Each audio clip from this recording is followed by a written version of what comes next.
Duplice delitto di Cisone, la svolta, è fermato il presunto killer, un 35enne di Refrontolo che però non ha confessato e l'uomo che stavano cercando da giorni come Antenna 3 aveva anticipato.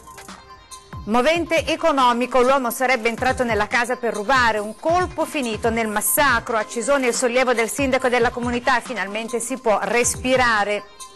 Nel paese dove vive il 35enne, incredulità tra chi lo conosce, ha avuto tanti problemi ma è un ragazzo dolce, sarebbe una disgrazia per la sua famiglia. 18enne travolta ed uccisa da un'auto che non si è fermata a soccorrerla, la ragazza vagava in tangenziale a Mestre, forse con intenti suicidi, caccia al pirata. L'eco della soluzione del sacerdote di Crespano dalle pesanti accuse di molestie resta forte, in tanti mi hanno espresso solidarietà, dice Don Gianni, il vescovo ha sempre creduto in me. Vaccini, oggi ultimo giorno per i certificati nelle scuole, anche se il Ministero ha fatto slittare le verifiche il 30 aprile. I Novax intanto raccolgono firme per una legge di iniziativa popolare. Ecco Alberto, 28 anni, ingegnere di Spresiano, ha deciso di lasciare un posto fisso e ben remunerato per lavorare in Sierra Leone con i medici del QM, creare un pronto soccorso.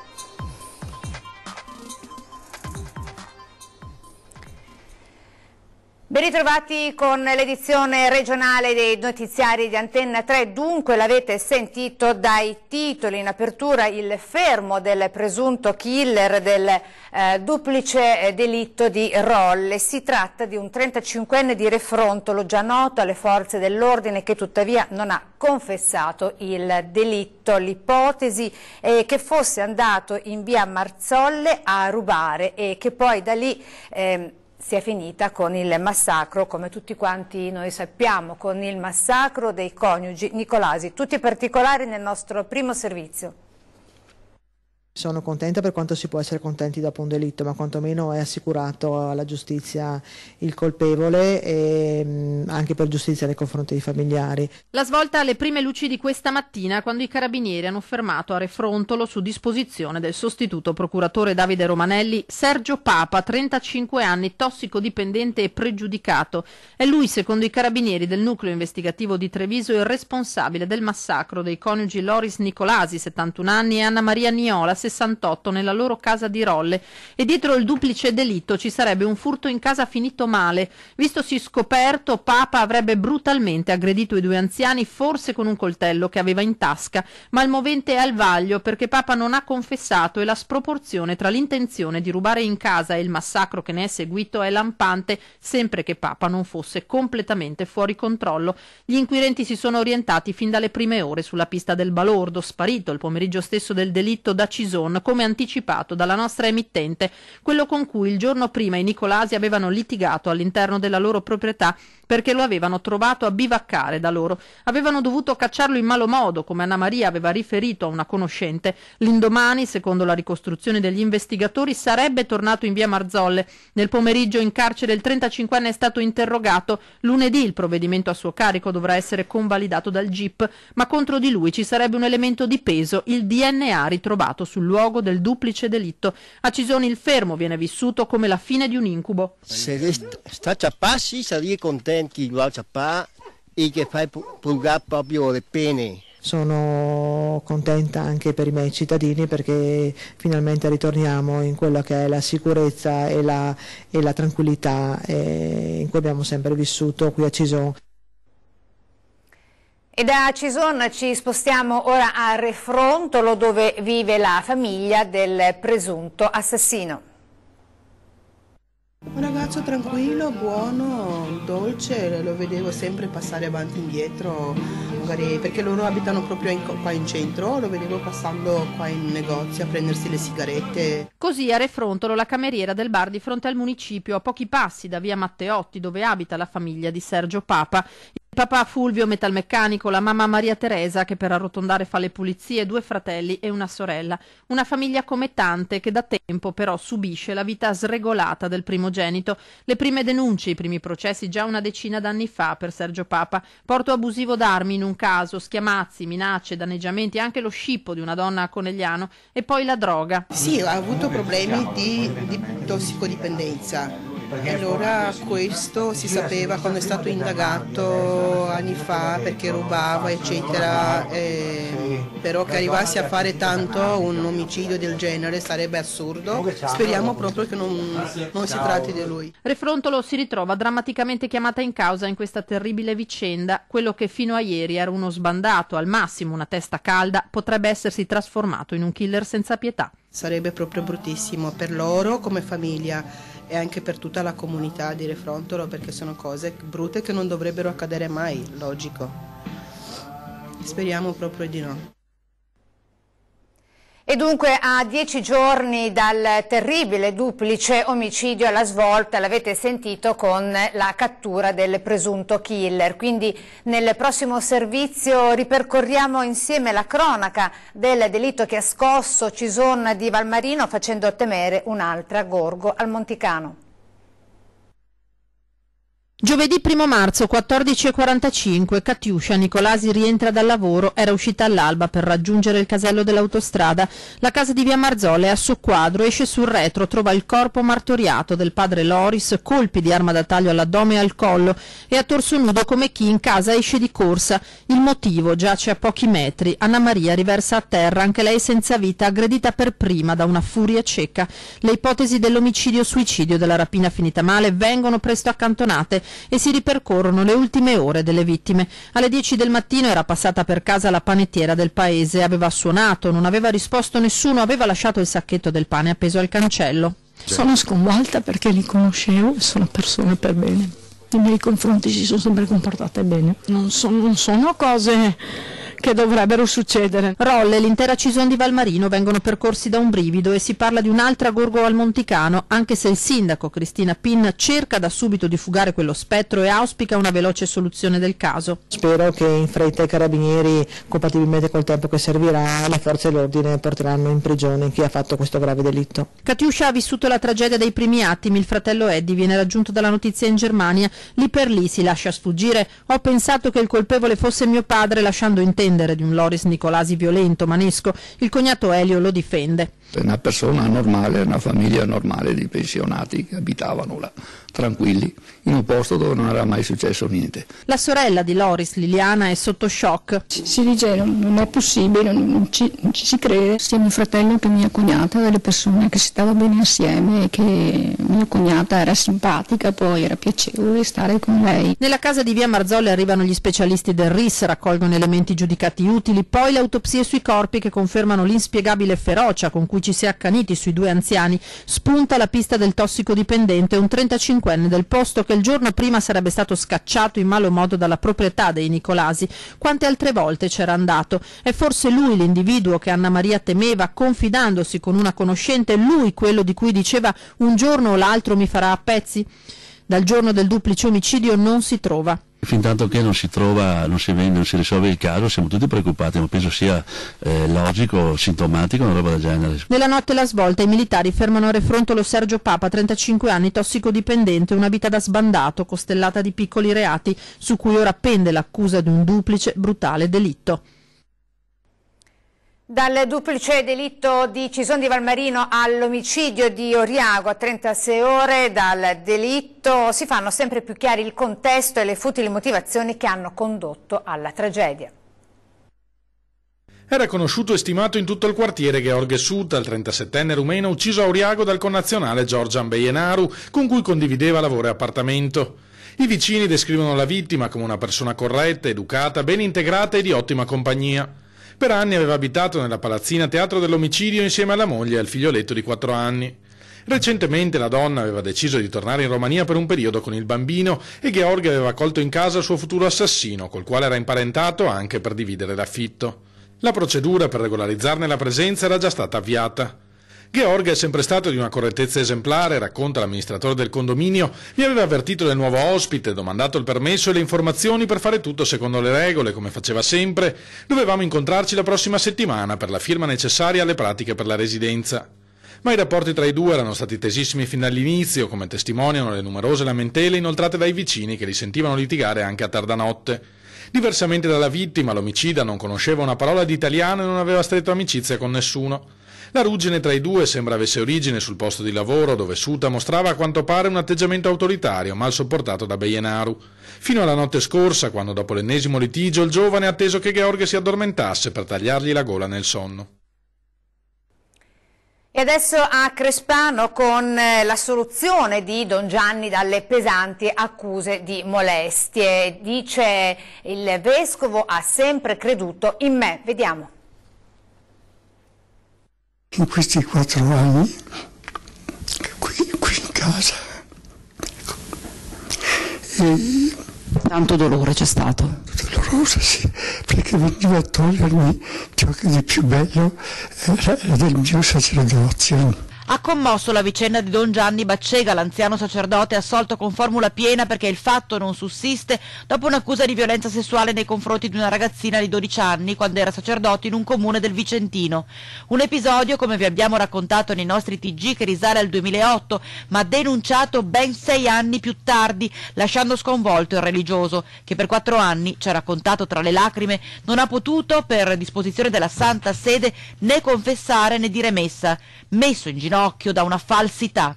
Tutto per una carezza travisata. Don Gianni, originario di Fontaniva, è stato circondato e supportato però dall'affetto di tanti suoi parrocchiani, sconvolti dalla notizia divulgata dai media che hanno letteralmente messo in croce l'anziano prete. Un centinaio di persone, quando hanno visto scritto nei giornali, così, si sono offerte a testimoniare, no? Proprio tra chi ha testimoniato a suo favore anche il patrigno della ragazzina che l'ha accusato. La forza di Don Gianni è sempre stata la sua somma fede. Mi sento vicino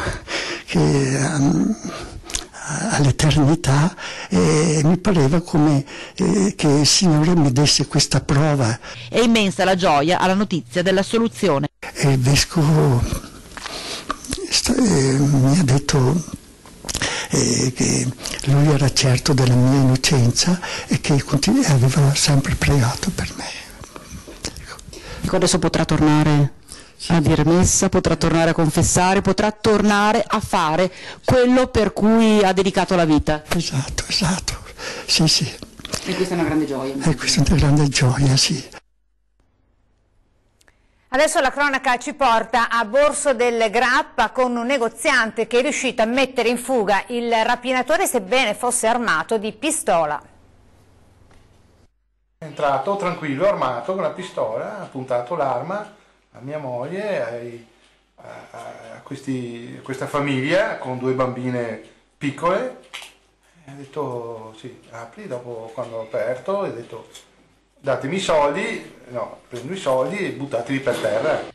Una vicenda che dimenticherà con molta difficoltà Vasco Fuga, 56 anni, titolare del supermercato CRAI di Piazza Garibaldi a Sant'Eulalia di Borso del Grappa, che ha sventato un colpo consegnando nelle mani della giustizia Tiziano Borsato, 57enne di Ona di Fonte, vecchia conoscenza delle forze dell'ordine. Erano le 7 di sera, nel negozio c'era anche una famiglia con 2 bimbe piccole. Fuga non ci ha pensato 2 volte, ha bloccato il malvivente rischiando di restare ferito. Lei non ha avuto assolutamente paura in quel momento? No, non ho pensato a niente. Non è neanche una questione di soldi, è una questione di orgoglio, perché ormai sono stanco di queste situazioni, di questi furti che continuano a ripetersi, è ormai una disperazione. È ora di finirla, anche perché pensandoci sono assicurato che potevo benissimo portarmi a casa una bella cifra, sono tanti problemi, però ormai sono disperato. I carabinieri di Crespano sono intervenuti tempestivamente. Ora Fuga si augura che la giustizia faccia davvero il suo corso. In attesa del processo per direttissima chiede che Borsato paghi il suo conto. Spero che il giudice lo metta in prigione. E adesso la pagina della cultura, ma anche delle proteste, con i veneziani nuovamente in corteo contro la vendita del patrimonio pubblico in città dopo lo sgombero dell'antica osteria La Vida.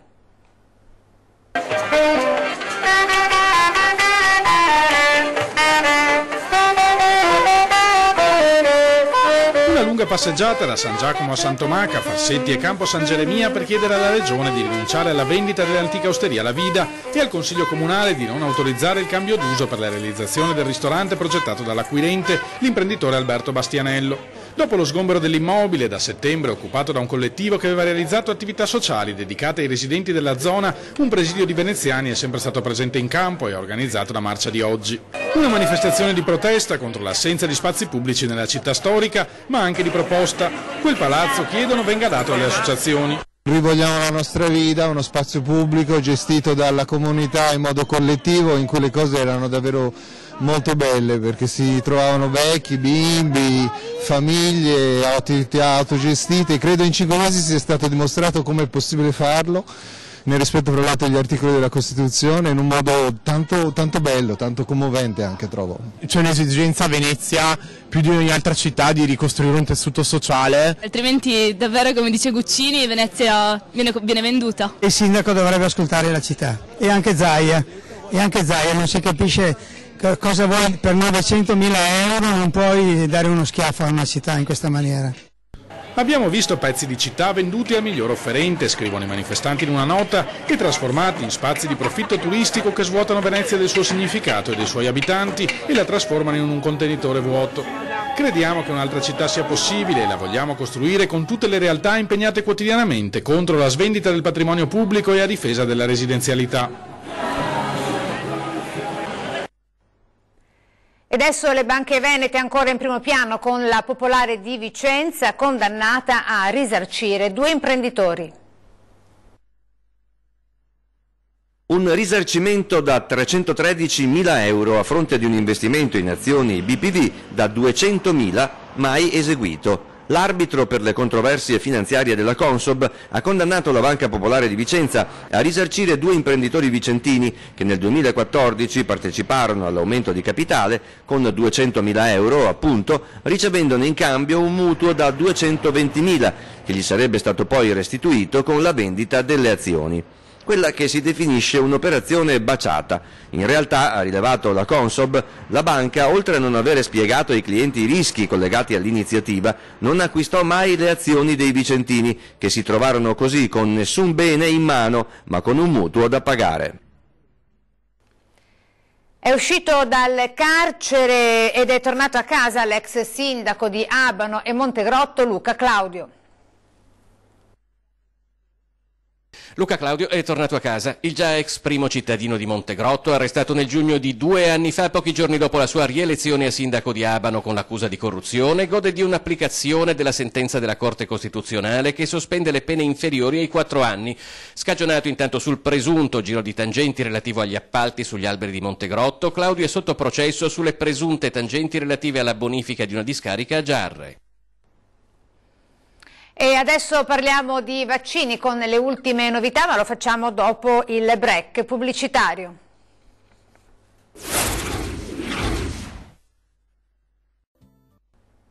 Eccoci rientrati ancora in onda con l'edizione regionale dei nostri telegiornali. Torniamo ad occuparci dei vaccini obbligatori. Oggi ultimo giorno per la presentazione della certificazione nelle scuole, anche se il Ministero ha fatto slittare la data, è quella del 30 aprile. Nel frattempo i Novax si preparano con una nuova iniziativa. Vediamo quale.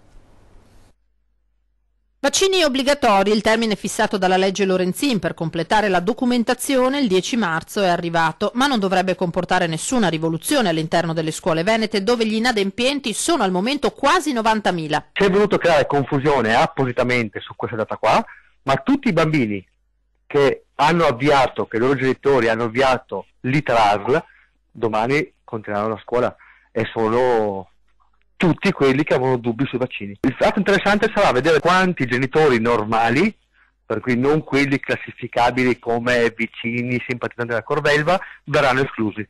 Perché questa legge qua arriverà sui denti a molti genitori che erano non informati. Gli alunni delle scuole dell'infanzia non vaccinati per la FISM, Federazione delle Scuole Cattoliche, potranno rimanere in classe fino al 30 aprile, ulteriore scadenza che la circolare emanata a fine febbraio dal Ministero della Salute fissa per la definitiva verifica dello stato vaccinale di bambini e ragazzi. Entro il 20 marzo le scuole dovranno inviare un sollecito alle famiglie dei bimbi ancora scoperti, che fino al 30 marzo avranno tempo per produrre produrre il libretto vaccinale in regola o l'appuntamento per il vaccino. Entro il 30 aprile, infine, le scuole dovranno inoltrare la documentazione completa e l'elenco dei non vaccinati alle ULSS, che erogheranno le sanzioni fino a 500 euro. Solo multe per le famiglie degli iscritti elementari, medie e superiori, esclusione da scuola per i bimbi da 0 a 6 anni. Saranno i dirigenti scolastici a decidere tempi e modi dell'allontanamento dei piccoli alunni. Per il Corvelva però il caso non si chiude qui. Noi proseguiremo non solo con le diffide, denunce e ricorsi per le esclusioni, ma attiveremo dal mese prossimo una legge di iniziativa popolare. In tutta Italia faremo una raccolta firme e cercheremo di portare in Parlamento, nel prossimo Parlamento che verrà, una legge che dovrebbe far capire la nostra posizione, non antiscientifica, ma chiedere il principio di precauzione, obbligo da parte dei medici di segnalare le azioni avverse. E adesso è la storia di chi lascia il certo per l'incerto, è la storia di Alberto, ingegnere trevigiano di Spresiano, che lascia tutto per cercare di dare una mano agli altri, ma anche a se stesso. Vediamo.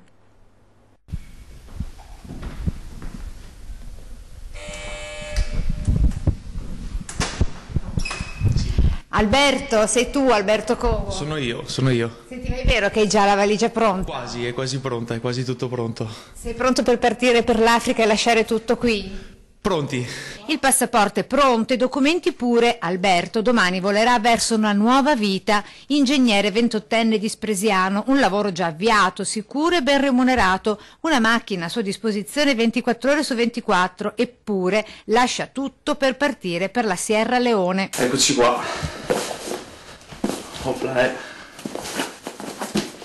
tutto pronto. Alberto avrà il compito di allestire il primo e unico pronto soccorso con i medici volontari del QAM nella capitale, a Freetown. Esatto, e questo progetto è un progetto nuovo del QAM, è un progetto che si chiama progetto NEMS e implica il fatto di creare un servizio di emergenza, un nostro 118, attivo 12 ore al giorno per tutto il paese Sierra Leone. Una sfida imperdibile, dice, maturata dopo 12 anni vissuti come boy scout, gli studi all'università pagati con il lavoro di bagnino e le ultime 3 stagioni estive alla ricerca di un perché. L'estate scorsa ho preso la bicicletta, ho preso 2 borse piccole e ho fatto il giro della Sardegna in bicicletta 10 giorni da solo.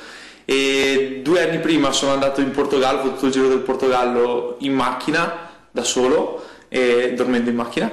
E 3 anni fa invece ho fatto tutto il giro della parte sud della Francia, arrivando in Inghilterra, ho preso il traghetto, sono andato a Londra, Edimburgo sono ritornato in Francia. Un perché che è certo troverà nella solidarietà e l'aiuto verso gli altri. Alberto, allora sei pronto? Come si dice in questi casi? Buon viaggio o buona avventura? Noi Boy Scout di solito diciamo buona strada e niente, non ci resta che partire. E buon volo, visto che Alberto partirà proprio domani mattina. Bene, è tutto per questa edizione regionale. Ora ci salutiamo con le previsioni del tempo per questo fine settimana, per domani.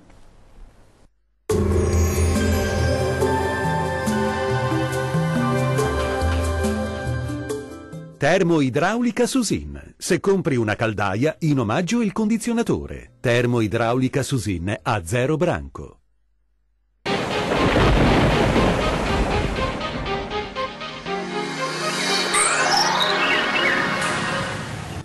Sarà una domenica in compagnia di una forte perturbazione con piogge diffuse e con rischio di fenomeni localmente anche violenti. Sul Veneto precipitazioni anche moderate su tutti i settori della nostra regione, dove potrebbero verificarsi anche locali nubifragi. Diamo uno sguardo alle temperature. Le minime saranno comprese tra i 6 e gli 8 gradi, valori massimi invece oscillanti tra gli 8 e gli 11 gradi circa. Condizioni di diffuso maltempo anche sul Friuli Venezia Giulia. Come ci mostra la nostra grafica, sarà una giornata caratterizzata dalle piogge, localmente anche di moderata intensità. Temperature minime tra 8 e 10 gradi, valori massimi invece compresi tra i 9 e i 12 gradi circa. Raggiungiamo infine il Trentino Alto Adige. Piogge diffuse anche in questo caso un po' ovunque, qualche spazio soleggiato sarà possibile sui settori alpini di confine. Temperature minime tra 6 e 7 gradi, massime invece tra gli 8 e i 10 gradi circa. Bene, questo aggiornamento è giunto al termine. Arrivederci.